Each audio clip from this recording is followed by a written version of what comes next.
If you want to be successful as a local business owner, you have to master these 7 things. And if you skip even one of these things, you could end up working way more hours and making way less money. And in some cases, it could even cost you your business. Really sucks when I talk to local business owners that are working their asses off, but they're making just enough to get by. They can never take a vacation and they're stressed out because it only takes a few bad months to crash the whole thing. But it doesn't have to be that way. My name is Ryan Ayler, and it's my mission to help local business owners make more while working less so they don't have to go back to a 9-to-5 working for a boss they hate. The first of the 7 pillars of business success is not a sexy one, but if you skip it, you're building your business on a house of cards that's gonna collapse. Don't worry, I'm gonna get to the make more money stuff by the end of the video. The first pillar is clarity. And what I'm about to tell you is gonna piss off every business coach on the internet because they're gonna tell you to niche down and find your ideal customer. But that's absolute bullshit for local business owners, and here's why. These online gurus are gonna tell you to go super niche, super deep.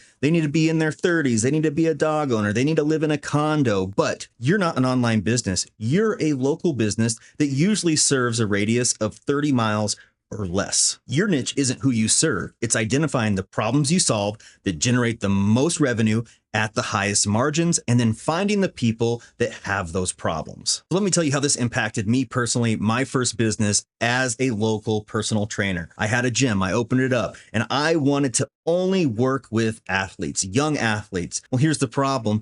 I couldn't find enough in my area to make the money that I needed. I was only making a couple $1,000 at the most per month, finding parents that would actually bring their kids in, show up on time, and then pay me what my wage was. And you know what ended up happening? They ended up rescheduling. They didn't show up. They pushed their appointments, and it was just a disaster for my business. But you know what did happen is I had women reaching out, women that were getting ready for a wedding, women that just got divorced, women that were just tired of looking the way that they looked and the way that they felt, women that didn't want to have to go on blood pressure medication, that didn't want to have diabetes medication, and they were scared for their life. And you know what? These women had a problem and they wanted it solved, and they were willing to pay. They paid more, they came more often, they showed up on time, they didn't miss their sessions, and guess what else they did? They started referring their friends. So the market I wanted to serve was only paying me $1,000 to $2,000 a month. But now this new market that found me that actually had a problem was paying me between $5,000 and $10,000 or more as my business grew. So what I started shifting 80% of my marketing towards these women's problems. And guess what? I got more of them. Now, it doesn't mean that I'm not going to train the athlete kid that comes in. It doesn't mean I'm not going to train men if they come in.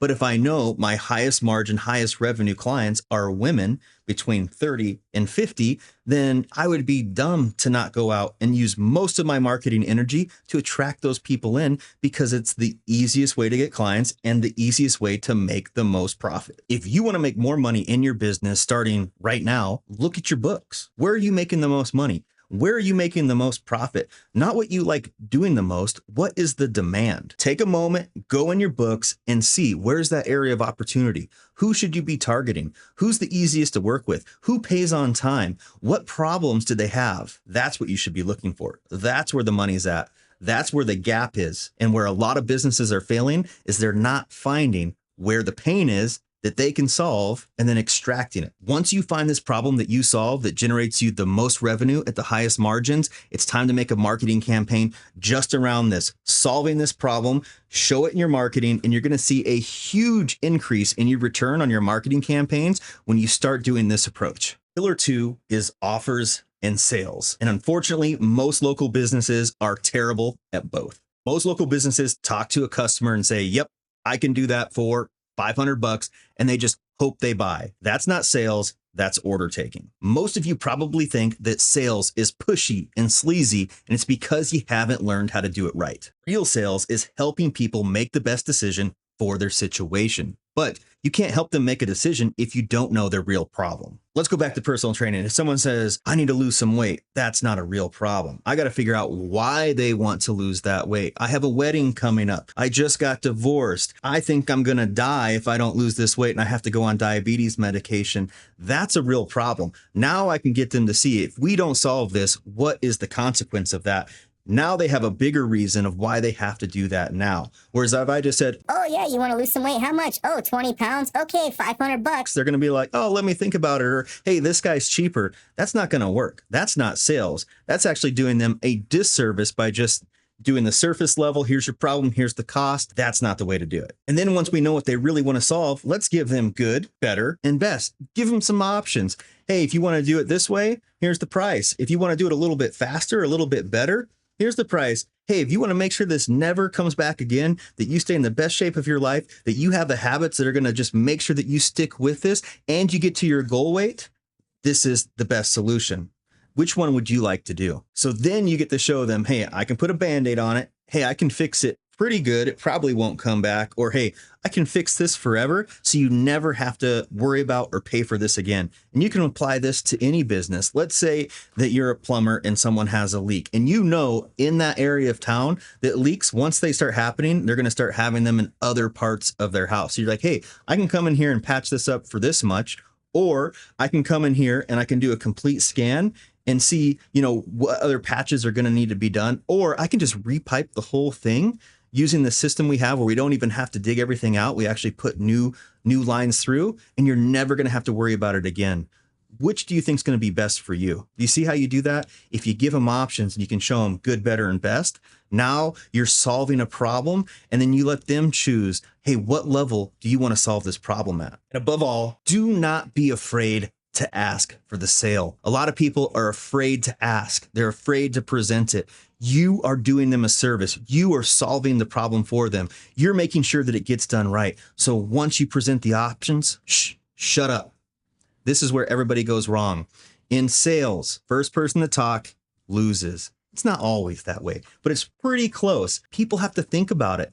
But what happens is people get nervous and they think they have to start selling and justifying. Once you start trying to convince people that they should buy, it's over. Now you're just every other salesperson. Just shut your yap. Listen, let them think. Some people take 1 minute, 2 minutes, sometimes even 5 minutes to mull it over. And they're going to be mumbling. They're going to be talking. It's going to sound like questions, but just let them digest this in their mind. And the majority of people will end up just giving you an answer. And then all you have to say is, when would you like to get started? It's as simple as that. Pillar 3 is systems and scaling. And the brutal truth that might make you uncomfortable, if your business can't run without you for 2 weeks, you don't own a business. You just bought yourself a really expensive, really stressful job that has horrible benefits. And this is because most business owners are control freaks. They think, nobody can do it like me. Bullshit. Yeah, people can do it almost as good, and some people even better than you can. Your process just hasn't been documented. It hasn't been taught correctly to your employees. Once that is done, now you have systems that can be replicated without you being there. I most recently saw this with a local flooring company that I helped. Once we got clear on who it is that we're going to serve, what problem we're solving, and got the marketing in place, then we had to build the systems, have the CRM, make sure that we train people on how to follow up, how to set the appointments, how were the sales guys going to handle the estimates, and guess what happened? Everything was automated. The business went from $150,000 a month to $450,000 a month within 12 months because now we had a repeatable process. So do this first. Start with one process. Start documenting it. What is a process that is taking up the most of your time that makes you the least amount of money? Now put this down on paper. Step 1, step 2, step 3, like however many steps it is, what's important, what to look out for. And now you have a repeatable process. And then take the time to train your first employee on this. Once they're trained, they can train employees down the line. That's all that it takes is a little extra effort up front. So you have a lot less effort down the line and you can actually remove yourself from pieces of the business that don't actually make you money. Pillar 4 is attract and capture. You damn well better get good on video or you're just going to stay invisible. Your competitors, they're on YouTube, they're on Facebook, they're on Instagram. They're making videos about the problems that your customers have. If you're not relevant, if you don't show up online, if you don't have content that shows that you're an expert and another company does, guess who people are going to pick in this day and age? And yeah, your first videos are going to suck. They're going to blow, but that's okay. That's what it's all about. It's all about just getting out there. Well, Ryan, I got to stay professional, No, it doesn't have to be professional. It can be shot with your phone. It doesn't matter.